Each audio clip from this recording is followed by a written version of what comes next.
So, what if the devil wasn't some external force of evil, but a reflection of our own darkest desires? Today, we're going to track the evolution of one of literature's most fascinating figures, Mephistopheles.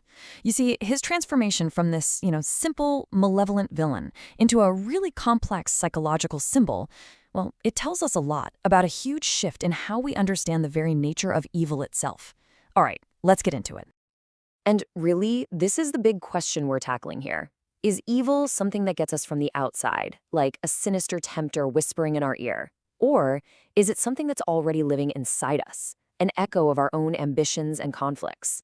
The journey of Mephistopheles over the centuries, well, it charts a dramatic move from that first idea straight to the second. And this image really captures the whole arc perfectly. The story starts out as a pretty straightforward cautionary tale, right? A clear warning against some devilish external force. But it evolves into this deep, sophisticated dive into the really ambiguous landscape of the human soul, a journey into our own psychological messiness. So this isn't just about a character changing, it's about the story we tell ourselves changing too. To really get just how radical that change was, we have to go back to the beginning. We're talking about his first major appearance in a German text from 1587, which is known as the Faustbuch. This is our starting point, our baseline. Now, the engine that drives this entire legend is, of course, the Faustian bargain. And it's such a powerful, terrifying idea, isn't it?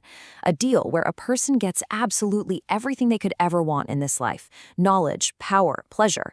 But the price? The price is their eternal soul. And the terms of this deal are just stark and absolute. On one side of the scale, you have Faust getting all these incredible worldly things, everything he craves. But on the other side, the price is infinitely heavier. The complete, total, final surrender of his soul. There's no negotiation. There are no loopholes. It's a done deal. And the Mephistopheles who makes this deal, he is completely unambiguous. He's a sinister, one-dimensional villain, plain and simple. His only motivation is the relentless pursuit of Faust's soul so he can be damned. There are no shades of gray here, at all. He is a purely external force of corruption, an icon of spiritual danger. He's exactly what you'd expect from one of those old morality tales that were designed to warn you, not to make you question things. But then, over 2 centuries later, the great German writer Johann Wolfgang von Goethe gets his hands on the story. And in what I can only call a definitive act of literary creation, everything changes. This is the character's great metamorphosis. And this is so crucial to get. Goethe wasn't just, updating an old character for a new audience. He fundamentally took him apart and rebuilt him from the inside out. He turned the entire story inward. So instead of having just one simple role, Goethe gives him 4 complex, interconnected ones. I mean, yeah, he's still a devilish tempter, for sure, but now he's also a sharp-witted cynic who questions morality, an explorer of humanity who pushes Faust to his limits, and, most importantly, a psychological foil. This right here, this is the absolute game changer. Goethe's Mephistopheles isn't just some external demon anymore. He becomes the living, breathing embodiment of Faust's own internal struggles, his secret desires, his moral gray areas, basically all the darkness that was already inside our hero, now given a voice and a form. This transformation completely re-engineers the story's core. The whole focus shifts away from a fear of some external spiritual danger and turns into a really complex exploration of our own internal psyche. So to bring this whole 16th century idea into today, think about it like this. The bargain is basically a dangerous, high-interest loan on the soul. Faust gets this massive instant payout of power and pleasure and knowledge. And Mephistopheles? He's the ultimate cynical banker. He knows the collateral, the soul, is infinitely more valuable than whatever he's lending. And he knows, for a fact, the borrower can never truly repay that debt. It just perfectly captures that very human struggle between what we want right now and the ultimate price we might have to pay later. So when you put these two versions side by side, the transformation is just staggering. The Faustbuch's devil is a straightforward symbol of external danger, a monster you're supposed to avoid. But Goethe's version? He becomes this powerful symbol of what's already inside all of us, our own capacity for great ambition and for great moral compromise. The battle has literally moved from the world into the mind.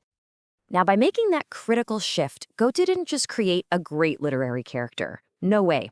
He created a universal, modern icon, an archetype that could be adapted and understood anywhere in the world.